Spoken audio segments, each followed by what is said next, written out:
인생은 고난의 연속입니다. 오죽하면 좋은 일이 많이 생기면 좋아하면서도 또 한편으로는 걱정, 근심이 생깁니다. 어떤 근심, 걱정이죠? 안 좋은 일이 생길까봐, 안 좋은 일이 생길까봐 기뻐하면서도 뒤돌아서서 근심하는 것, 걱정하는 것이 우리 사람입니다. 오죽했으면 호사다마라는 말이 생겼겠습니까? 여러분, 한두 번 그런 일이 벌어졌다면 그런 말이 안 생겼겠죠? 하도 많이 생기니까 호사다마라는 말이 생겼어요. 좋은 일이 있으면 마다 낀다는 거죠. 또 안 좋은 일이 또 있다는 거예요. 그래서 그런 말들이 생긴 것입니다. 괜히 생긴 게 아니죠. 우리 인생이 그만큼 좋은 일도 많지만 안 좋은 일이 그만큼 많다는 것입니다. 이번 세월호 사건도 마찬가지입니다. 아주 기쁜 수학여행, 모두가 다 들떠서 그렇게 출발을 했지만 정말 상당수 아이들이 그 배에서, 그 바다에서 결국 나오지 못하는 안타까운 일이 벌어졌습니다. 또 연세가 많으신 분들이 정말 동창 모임을 가가지고 그 여행을 떠나는데 그게 마지막 여행이 되고 그게 또 마지막 동창 모임이 되어버리고 말았습니다.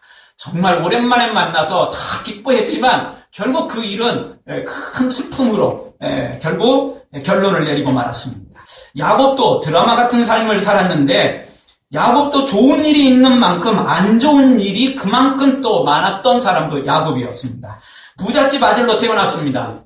아브라함과 이삭, 부잣집 도련님으로 태어났습니다. 믿음의 집안에, 좋은 믿음의 집안에, 가문의 그런 아들로 태어났습니다. 그런데 장남이 아니라 사남으로 태어났습니다. 오죽 답답했고 오죽 그게 마음에 걸렸으면 태어날 때 형 에서의 발꿈치를 잡고 태어날 정도로 얼마나 야곱이 그걸 안타까워했는지 우리가 충분히 알만합니다. 또 그는 남자로 태어났지만 정작 그가 좋아하는 일은 집안에서 요리하고 살림하는 걸 더 좋아하는 여자 같은 모습을 보였기 때문에 그것도 사실 참 그에게는 장애 요소가 있었습니다. 또 에서에게 팥죽을 받고 팥죽을 넘기고 장자권을 받아오지 않습니까? 서로 맞교환을 했습니다. 그러나 에서가 나중에 그것을 부인해버립니다. 야, 그 장난으로 그런 거지. 그걸 뭐 진짜로 하는 거냐. 이런 식으로 그때는 뭐 당장 뭐 다바꾸처럼 말을 했지만 나중에 바꿔버립니다. 말 바꿔버리죠.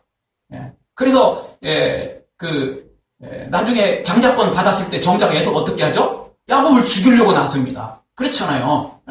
그러니까 바꿀 때까지는 좋았지만 그거 약속 안 지키죠.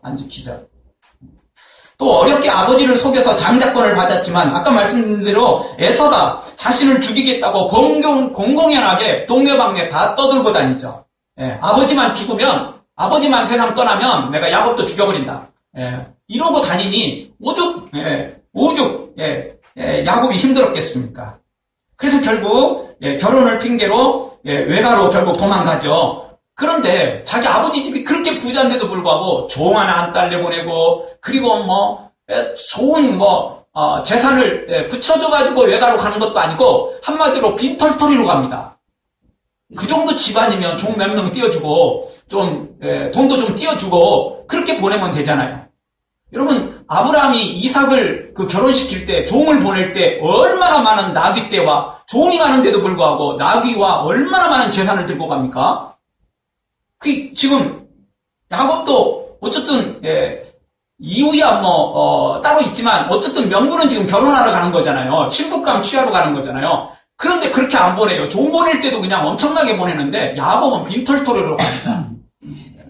그러니 참 야곱은 좋은 일이 있는 것 같은데 뒤돌아서면 아무것도 없는 참 이 고통의 삶을, 고난의 삶을 살아가고 있는 걸 보게 됩니다. 어렵게 외가에 도착하죠. 그래서 라헬을 만나 라헬을 사랑하게 되고 7년을 봉사한 끝에, 7년을 종살이한 끝에 라헬과 결혼하게 됩니다. 그런데 그날 밤에 들어왔던 여자는 라헬이 아니었고 레아였습니다.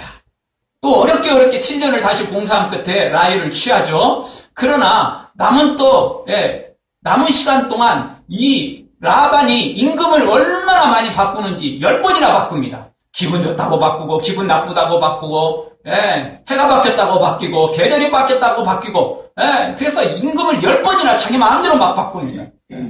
참 이리 당하고 저리 당하고 고향으로 가자니 에서가 무섭고 어디 갈 데도 없고 인맥도 없고 그러니까 라반이 자기 마음대로 해버린 거예요.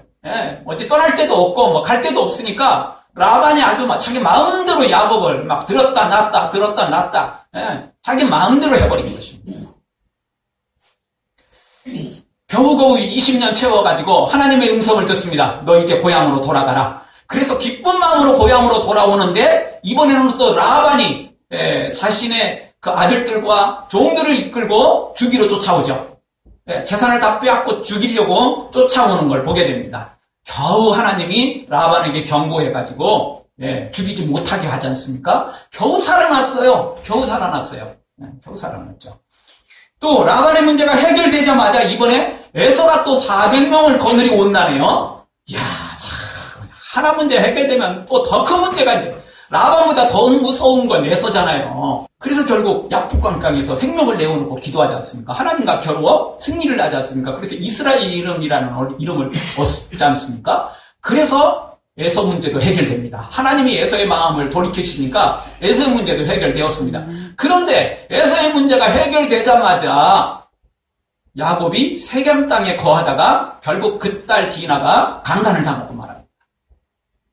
그래서 그 집안에 큰 위기가 이렇게 닥치고 말합니다. 문제 하나 해결되면 그 다음에 더 큰 문제 나오고 또 문제 해결되면 또 더 큰 문제 나오고 그게 야곱이었습니다. 그게 야곱의 삶이었습니다. 두 민족이 결국 협상을 하죠. 그래서 해결된 것처럼 보였는데 이번에는 시므온과 레위가 칼을 차고 포경수술을 받고 움직이지 못하는 그 세겜성 사람들을 다 죽여버립니다. 그러는 바람에 이 가나안 부족들이 다 들고 일어나가지고 야곱의 가족들을 죽여버리겠다. 그리고 다들 결의를 합니다. 그래서 오늘 34장 30절의 내용에 보면 야곱이 아들들을 얼마나 혼내는지 몰라요. 꾸중하는지 모릅니다. 니네들 앞뒤 가리고 일을 해야지 우리는 약하고 저들은 저렇게 강한데 세겜성만 있으면 모르지만 엄청난 부족들이 다 있는데 그 부족들이 지금 우리를 죽이겠다고 다 들고 일어나는데 니네들 어떻게 할래? 그러면서 꾸중하는 걸 보게 됩니다. 얼마나 두려웠으면 야곱이 딸 디나가 강간당했음에도 불구하고 그런 창피와 그 수모를 당했는데도 불구하고 이 자녀들에게 이렇게 꾸중할 만큼 지금 큰 위기 상황에 빠진 것입니다. 20년 만에 엄청난 부자가 돼서 돌아왔고 아들이 12명, 딸이 1명 그리고 엄청난 종들 그리고 이렇게 큰 복을 받고 돌아왔는데 지금 하루아침에 그 모든 것들을 다 빼앗기고 하루아침에 다 죽을 뻔한 상황에 이르게 된 거죠. 야곱이나 아담과 하와도 마찬가지지만 이 모든 고난은 하나님이 주셨느냐? 아닙니다. 우리가 스스로 거둬들인 것입니다. 야곱도 맨날 속인 거고 하나님께 서원을 안 갚아서 이 일이 벌어진 거지 야곱이 잘했으면 이 일이 벌어질 리가 없어요. 아버지를 속이고 장자권 받으니까 그런 일이 벌어졌고 또 하나님께 서원을 갚지 않으니까 이런 일이 벌어진 거예요. 자기가 불러들인 거죠. 다행인 것은 오늘 성경을 통해서 야곱은 이 위기도 하나님의 은혜로 벗어날 뿐만 아니라 좀 더 성숙한 믿음의 사람으로 세워지는 것을 봅니다. 우리도 수많은 어려움과 고통을 겪게 되는데 어떻게 하면 그 어려움을 벗어나서 승리하게 되고 그리고 믿음으로 세워질 수 있는지 오늘 성경을 통해서 그 비결을 배우길 원합니다. 사랑하는 성도 여러분, 여러분에게 있는 어떤 큰 어려움, 근심, 걱정거리라 할지라도 오늘 하나님의 은혜를 통해서 야곱처럼 해결되고 승리하는 역사가 기적이 일어나기를 주의 이름으로 축원합니다. 그러면 어떻게 하면 우리가 이 위기를 이겨내고 승리할 수 있을까요? 그것은 하나님께서 찾아오실 때 하나님을 만나야 된다는 것입니다. 1절에 보십시오. 하나님이 야곱에게 이르시되 하나님이 찾아오셨어요. 하나님이 찾아오셨습니다. 인생의 문제는 하나님만이 해결할 수 있습니다. 모든 인생의 키는 하나님이 갖고 계십니다. 우리는 무슨 일을 많이 잘하는 것 같고 인간의 지혜가 참 대단한 것 같지만 자연 환경 앞에 속수무책입니다. 속수무책입니다. 아무것도 못하고 구경만 해야 될 일이 세상에 너무 많아요. 질병 앞에서도 태풍 앞에서도 기근이나 또 이 더위나 추위나 이거 막는 게 한계가 있어요. 그냥 속수무치로 당하는 것입니다. 그럴 때가 너무 많아요. 그리고 우리 인간은 그렇게 약한 존재인 것입니다. 그러나 우리 하나님에겐 모든 능력이 있습니다. 자연 환경을 다스리고 우리의 문제를 단 말씀 한마디로 해결해버리는 그 능력과 권세가 우리 하나님에게 있는 것입니다. 따라서 우리 하나님을 만나야 우리의 문제가 해결됩니다. 그런데 하나님은 지금도 끊임없이 우리를 찾아주시고 우리에게 우리의 이름을 부르면서 우리와 함께 동행하기를 원하신다는 겁니다. 우리가 하나님을 맞아들이기만 하면 됩니다. 우리가 하나님 앞에 엎드리기만 하면 되는 것입니다.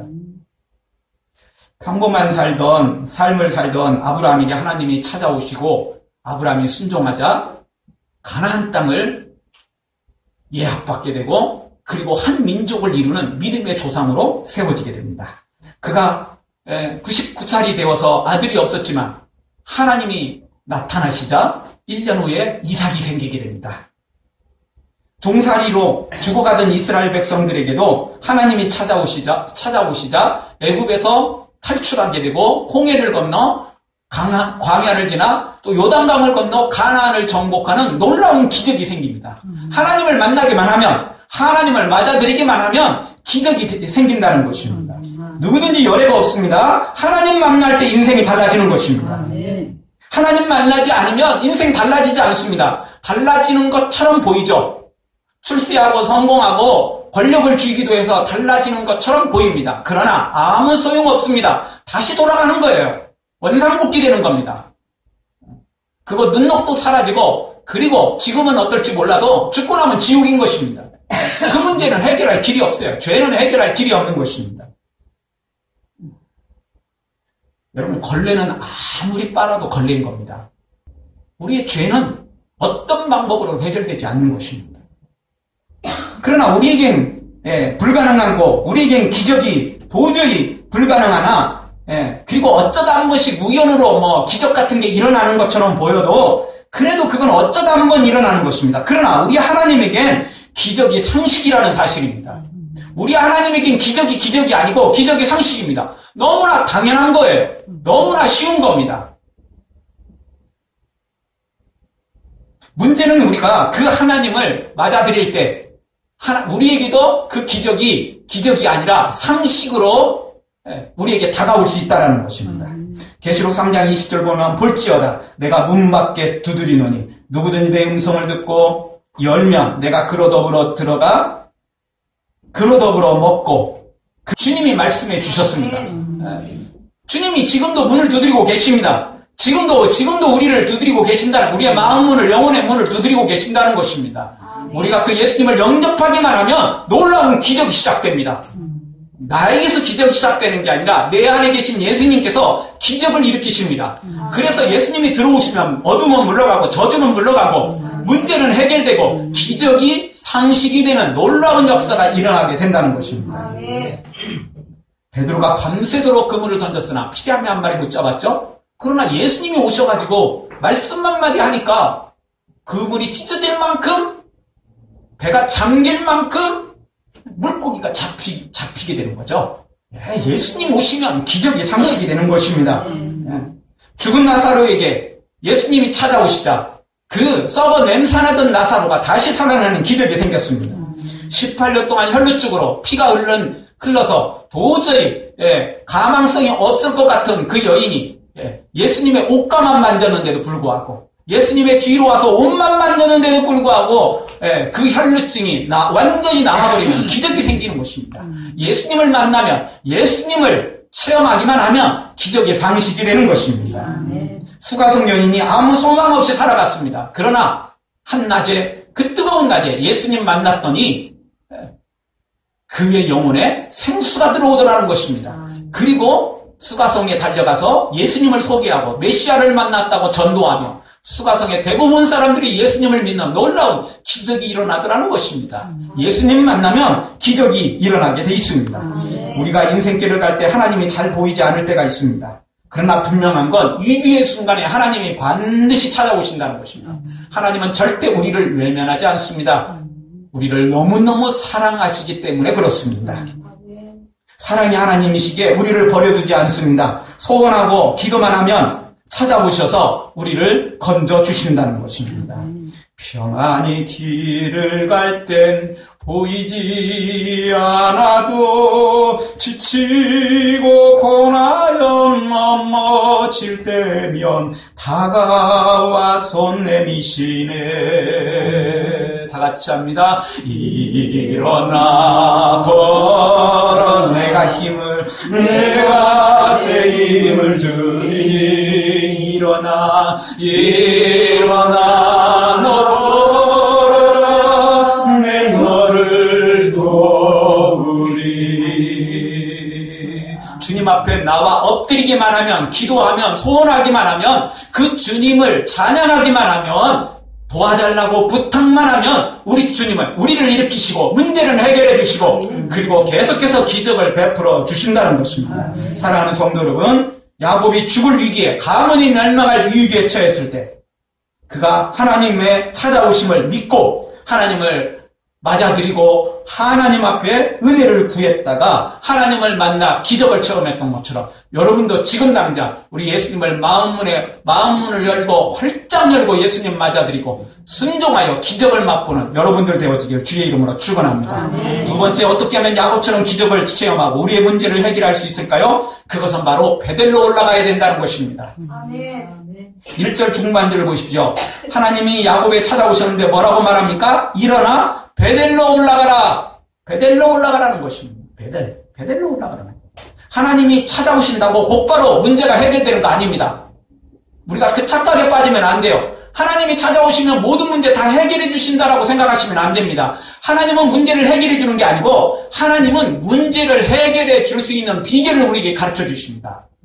그 비결이 뭔 줄 아십니까? 먼저는 회개하는 겁니다. 그리고는 어떻게 결단하고 어떻게 해서 그 기적을 맛볼 수 있는 그 길을 가르쳐 주시는 것입니다. 예수님께서 세 제자를 데리고 변화산에 올라가서 기도하고 내려올 때 나머지 제자들은 밑에서 뭐 하고 있었죠? 기도 안 하고 목에 힘주고 다 뽐내고 있었어요. 그런데 한 아버지가 귀신 들린 아이를 데려왔는데 나게 할 수가 없어. 귀신을 쫓아낼 수가 없어요. 그냥 예수님이 오셔서 단번에 쫓아내잖아요. 제자들이 모였을 때 함께 제자들이 묻습니다. 예수님, 왜 우리는 못 쫓아냈을까요? 저번에 전도하러 나갔을 때는 우리가 막 귀신을 쫓아내고 병든 자를 일으키고 놀라운 일을 벌였는데 왜 이번에는 안 됐어요? 예수님이 그러지 않습니까? 기도 외에는 이런 유가 나갈 이유가 없다는 겁니다. 기도 외에는 안 된다는 것입니다. 그래서 예수님이 오신다고 다 되는 게 아니고 예수님이 우리에게 가르쳐 주신 건 뭐냐? 내 이름으로 이제부터 기도해라. 그러면 귀신 물러가고 저도 물러가고 문제가 다 해결된다는 것입니다. 놀라운 기적이 일어난다는 것입니다. 예, 예수님이 무조건 해결해 주는 게 아니고 해결할 수 있는 방법을 주셨어요. 해결할 수 있는 능력을 우리에게 주셨어요. 무엇입니까? 바로 예수님의 이름으로 선포하라는 것입니다. 내 이름으로 죄를 다 해결받고 죄사함 받고 그리고 내 이름으로 나가서 귀신을 쫓아내고 병든 자를 일으키고 능력을 행하라는 것입니다. 야곱이도 똑같습니다. 하나님이 오시자마자 문제를 해결한 게 아니고 베델로 올라가라. 그러면 문제 해결된다. 가르쳐 주신 거예요. 방법을 가르쳐 주신 겁니다.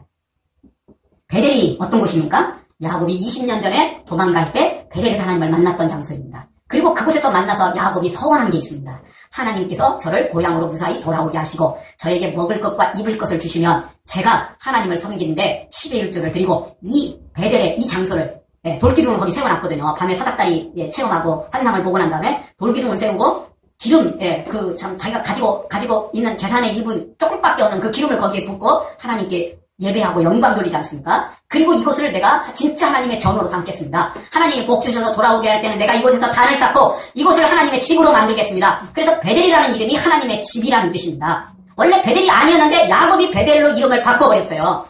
그 환상을 보고 고백을 하고 서원을 하고 약속을 하고 베델로 이름을 바꾼 거예요. 원래 베델이 아니었어요. 야곱이 이름을 지은 겁니다. 그리고 그 뒤로 이제 이스라엘이 가나안 땅을 차지하니까 당연히 이름이 베델로 바뀌어버린 것입니다. 그런데 하나님은 복 주셨어요? 하나님은 다 야곱에게 복을 주셨어요. 근데 넘치도록 주셨어요. 야곱은 먹고 입을 것만 주시고 고향으로 무사히 돌아오게만 하시기를 원했는데 하나님은 어떻게 해주셨습니까? 12명의 아들, 1명의 딸, 그리고 엄청난 거부가 되게 돌아오게 그렇게 되어 돌아오게 하셨다고요. 하나님은 엄청나게 쏟아부어 주셨어요. 그런데 야곱은 뭐 하고 있어요? 베델에서 약속한 걸 안 지킵니다. 11조도 안 드렸죠. 베델로 올라가지도 안 했죠. 자기 마음대로 한 거 아니에요? 약속을 안 지킨 거예요. 서원을 안 지킨 거예요. 그러니까 이런 어려운 일을 당한 거예요. 자기가 약속을 안 지키니까. 여러분, 사람한테도 약속을 지키지 않고 사람한테도 함부로 하면 안 되는데 우리 하나님 앞에 약속을 어기고 우리 하나님 앞에 약속한 걸 어기는데 어떻게 복 받겠어요? 어떻게 그걸 누릴 수 있겠습니까? 저와 여러분이 하나님이라면 어떻게 하겠습니까? 여러분이 하나님이라면 어떻게 하시겠어요? 이 정도로 끝내겠어요? 제가 하나님이라면 있는 재산 다 빼앗을 겁니다. 정신 못 차리는 놈. 아쉬울 때는 뭐 이것저것 다 하더니 뭐 내가 복죽을 한 다음에는 뭐 입 딱 씻어버려? 난 믿을 만한 놈한테 나도 복주겠다. 난 너같이 약속을 어기고 헌신착취는 버리는 놈. 난 너 같은 놈에게 내가 복 안 주겠다. 그리고 뺏어버리지 않겠습니까? 근데 하나님은 그런 야곱을 또 찾아오십니다. 그리고 베델로 올라가라고 말씀하십니다. 베델로 올라가서 너 20년 전에 약속한 서원, 약속을 지키라는 겁니다. 그러면 내가 너한테 다시 또 복을 더 주겠다는 것입니다. 하나님이 그렇게 약속해 주는 걸 보게 됩니다. 여러분, 우리가 예수님을 만날 때 어떤 예수님이 진짜 예수님인 줄 아십니까? 기적을 체험하고 병을 낫고 우리가 놀라운 복을 받았을 때 그때 예수님이 진짜 예수님이라고 우리가 생각할 때가 있습니다. 환상을 보고 꿈을 꾸고 뭐 음성을 듣고 엄청난 뭐 은사를 체험하고 기적을 체험하고 복 받았을 때 그게 진짜 예수님이라고 우리가 착각에 빠질 때 있습니다. 그러나 그건 진짜 예수님이 아니에요. 예수님이 뭐 가짜는 아니겠지만 진짜 예수님이 아니에요. 그리고 내 믿음도 그게 진짜 믿음이 아니에요. 여러분, 좋을 때 친구가 진짜 친구나요? 몰라요. 그렇죠? 진짜 친구인지 아닌지 몰라요. 내가 좋을 때, 잘 나갈 때 친구들 말하는 거예요. 근데 진짜 친구가 맞는지 아닌지는 언제 결정나죠? 내가 부도 났을 때. 내가 다른 사람한테 다 손가락질 받았을 때. 내가 다 망했을 때. 그때 나를 찾아오는 친구가 있다면 진짜 친구예요. 좋을 때 찾아오는 친구는 내가 가진 게 많으니까 찾아오는 거예요. 진짜인지 아닌지 구분이 불가능해요. 근데 내가 쫄딱 망했을 때, 아무도 나를 찾아오지 않을 때, 그때 찾아오는 사람이 있다면 그거는 진짜 친구예요. 우리가 예수님을 만나는 것도 똑같습니다. 복 받을 때, 기적을 체험할 때 그때 예수님이 진짜 예수님이라고요? 그때 믿음이 내 진짜 믿음이라고요? 아니에요. 복 받았으니까 그러는 거죠. 언제 내 믿음을 증명해낼 수 있고 진짜 예수님을 만날 수 있을까요? 욥처럼 고난에 빠졌을 때, 최악의 위기에 빠졌을 때 그 믿음이 내 믿음이에요. 그때 예수님 따르면 진짜 알곡이고 그때 예수님 부인하면 나는 가라지예요. 그때 예수님 제대로 못 믿으면 내 믿음이 별 볼 일 없는 거고 그때 예수님 품으로 더 달려들면 내 믿음 좋은 거예요. 잘 나갈 때 성공할 때 진짜 예수님 아닙니다. 진짜 내 믿음이 아니에요. 언제? 고통 중에 있을 때 내 믿음을 발견할 수 있고 하나님을 만나고 아이 사무엘을 얻습니다. 그 사무엘을 얻었을 때가 진짜 하나님 만난 거고 진짜 한나의 믿음일까요? 아니에요. 젖대기까지 기다렸다가 그 사무엘을 하나님의 전에 놓고 뒤돌아서서 집으로 돌아올 때 그때가 진짜 하나님을 만나는 것이고 한나의 진짜 믿음을 볼 수 있는 것입니다. 왜냐하면 수많은 사람들이 약속해놓고 약속을 안 지키거든요. 약속을 지킬 때 그때 진짜 믿음이고 진짜 사람이고 그리고 그때 진짜 예수님을 만날 수 있는 것입니다.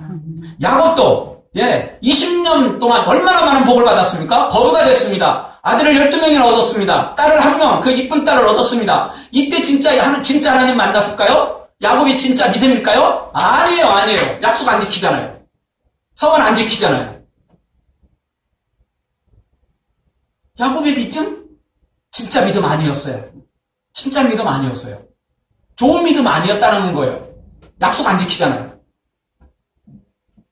근데 이번 어려운 일을 만나면서 베델로 올라갑니다. 하나님과 약속은 반드시 지켜야 된다는 것을 야곱이 뼈저리게 합니다. 죽을 위기를 겪으면서 알게 됩니다. 그래서 야곱이 이 뒤로는 함부로 하나님 앞에 약속한 걸 함부로 헌시자처럼 버리는 일은 절대 없게 되는 거죠. 한 번 잘못했다가 죽을 뻔했거든요. 자기 혼자 죽는 게 아니고 가문 통째로 그냥 다 죽을 뻔했습니다. 20년 동안 그렇게 모아놨던 모든 재산이 하루아침에 다 날아갈 뻔했습니다.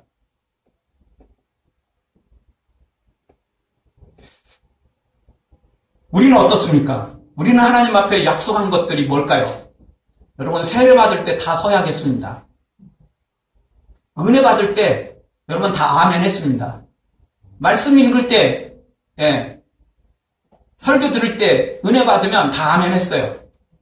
여러분 기도할 때 은혜가 굉장히 잘 될 때 이것저것 다 약속했어요. 이렇게 살겠습니다. 저렇게 살겠습니다. 약속 다 했어요. 하나님께도 했고요. 또 옆에 있는 사람들한테도 나 앞으로 이렇게 살래. 이런 거 많이 했어요. 목회자한테도 신방 갔을 때 앞으로 더 이렇게 열심히 하겠습니다. 여러분 다 했어요. 약속 안 한 줄 아세요? 서원 다 했고 약속 다 했어요. 다 했어요. 안 지키면 곤란합니다. 사람과의 약속도 안 지키면 신용 없는 사람이 되는데 하나님과 약속해놓고 하나님과 서원해놓고 안 지키면 곤란해집니다. 그거 아주 큰 위기에 빠질 수 있습니다. 야곱이 이 어려운 일을 당한 건 야곱이 스스로 불러들인 거예요. 하나님이 주신 게 아니에요. 자기 스스로 불러들인 거예요.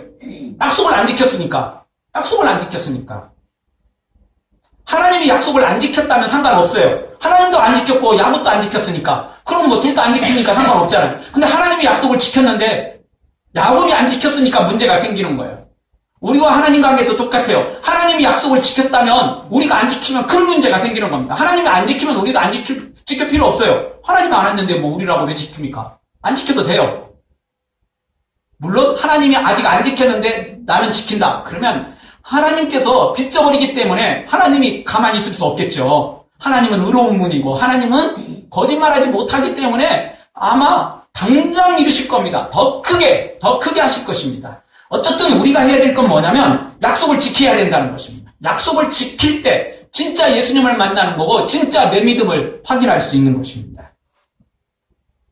사랑하는 성도 여러분, 복받고 내 마음대로 하는 건 가짜 믿음입니다. 진짜 믿음이 아니에요. 약속한 대로 서원한 대로 말씀대로 순종할 때 내 믿음이 진짜 믿음이고 그때 만난 하나님이 진짜 하나님인 걸 기억하고 여러분 모두 다 야곱처럼 베델로 올라가고 서원을 지키는 여러분들 되어지길 주의 이름으로 축원합니다. 마지막 세 번째로 이런 위기를 벗어나는 방법은 무엇입니까? 비전을 선포하는 것입니다. 2절 3절 보면 야곱은 하나님의 음성을 듣고 20년 전의 약속을 기억합니다. 그리고 모든 사람들에게 다 정리해라. 우리가 베델로 올라갈 것이다. 그렇게 선포를 합니다. 자식들에게, 종들에게, 모든 식구들에게 20년 전에 내가 하나님을 만났다.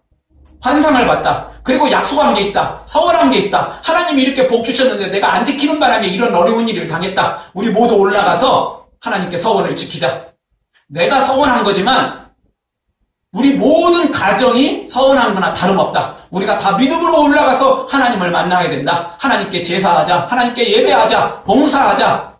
그러면 이 문제는 해결된다. 하나님이 그렇게 말씀하셨다. 자, 이렇게 선포하는 걸 보게 됩니다.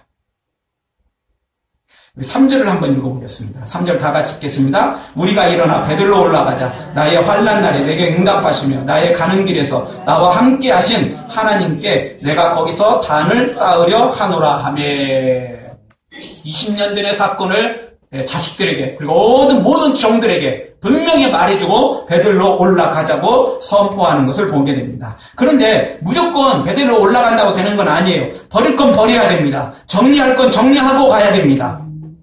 아직도 버리지 못한 게 있으면 반드시 지금 버려야 돼요. 당장 버려야 됩니다. 정리한 거 못한 거 있으면 당장 정리해야 됩니다. 그리고 올라가야죠. 2절에 보면 이방 신상을 버리고 자신을 정결케 하고 의복까지 바꾸라라고 말합니다. 그리고 올라가야죠. 무조건 올라가면 됩니까? 하나님의 약속은 다 지키고 올라가야 돼요. 교회 나온다고 다 복 받는 거 아니에요. 약속대로 지키면서 와야죠. 지키면서 예배해야죠. 지키면서 기도해야죠. 지키면서 은혜 달라고 해야죠. 하나만 지키고 나머지 하나도 안 지키면 됩니까? 교회만 나오면 그냥 하나님 무조건 복 주시는 거나요? 우리가 약속 다 지키나요? 그건 아니잖아요. 내가 교회만 나오겠다 약속한 건 아니잖아요. 믿음으로 살겠다고 약속했잖아요. 그거까지 해가면서 교회 나와야죠. 그래야 되는 겁니다. 야곱은 올라가면서 그냥 올라가는 게 아니고 이방 신상을 버리고 자신을 정결케 하고 의복을 다 바꾸고 자기뿐만 아니라 모든 종들, 모든 식구들까지 다 그렇게 하게 만듭니다. 그리고는 올라가는 걸 보게 됩니다. 그리고는 이 기적을 체험합니다. 프란시스 베이컨이라는 사람은 이런 말을 했습니다. 사람의 건강은 얼마나 많이 먹느냐가 아니라 얼마나 잘 소화시키느냐에 달려있다. 부자가 되는 것도 많이 버는 돈에 있는 것이 아니고 얼마나 저축하느냐에 달려있다. 그리고 사람을 박식하게 만드는 것은 얼마나 많이 읽었느냐가 아니고 얼마나 기억하느냐에 달려있다. 맞는 말이죠. 그러면서 이 사람은 이런 이야기를 냈습니다. 참다운 성도가 되는 길은 얼마나 진리를 많이 아느냐가 아니라 그 진리를 얼마나 많이 진실되게 중성되게 실천했느냐 순종했느냐에 달려있다. 그런 이야기를 했습니다. 너무나 지당한 말입니다. 예. 많이 체험하고 많이 맛보고 그렇다고 믿음이 자란 게 아니고 진짜 믿음이 아니에요. 진짜 믿음은 어디서 나오냐고요? 순종에서 나오는 것입니다. 헌신에서 나오는 것입니다. 아무리 복 많이 받았어도 그 약속 지키지 않으면 그는 가짜입니다. 순종하는 데 있어서 우리의 믿음이 결정나는 것입니다. 5절을 보니까 야곱이 이렇게 순종을 하자 부족들이 갑자기 두려워서 아무도 야곱을 건드리지 못합니다. 분명히 그 전까지 모든 부족들이 일어나가지고 야곱의 가족을 다 죽여버리겠다고 결의를 맺었는데 야곱이 베델로 올라가자 갑자기 두려워지기 시작합니다. 하나님이 두려움을 심어놨죠. 그래서 야곱을 치다가는 자기들이 다 죽을 것 같아요. 그래서 그냥 눈 뜨고 멀뚱멀뚱 구경만 하고 마는 거예요. 왜? 마음에 두려움이 임하니까 칼을 못 뽑는 거죠. 하나님이 두렵게 하셨어요. 그래서 그냥 야곱은 베델로 그냥 올라가게 됩니다. 아무런 방해도 받지 않고. 하나님이 역사하시니까 기적이 일어나는 거예요. 그리고 베델에서 약속을 지키죠. 그리고는 야곱이 진짜 하나님의 복을 받는 진짜 믿음의 사람, 진짜 하나님을 만나고 진짜 믿음으로 세워지게 되었던 것입니다. 사랑하는 성도 여러분, 야곱처럼 약속을 서원한 것을 말씀대로 순종해서 진짜 하나님 만나고 진짜 믿음을 드러내는 여러분 되어지기를 주의 이름으로 축원합니다. 그래서 현재의 위기를 기적으로 바꾸고 현재의 위기를 하나님의 놀라운 그 은혜로 해결되는 역사가 일어나기를 주의 이름으로 축원합니다. 한나처럼 약속한 대로 사무엘을 드리고 아브라함처럼 이삭까지도 하나님 앞에 그렇게 드려서 그렇게 됨으로 말미암아 지금 받은 복을 지킬 뿐만 아니라 더 큰 복을 받아 누리는 믿음의 사람들로 세워지기를 주의 이름으로 축원합니다. 아멘. 기도하겠습니다.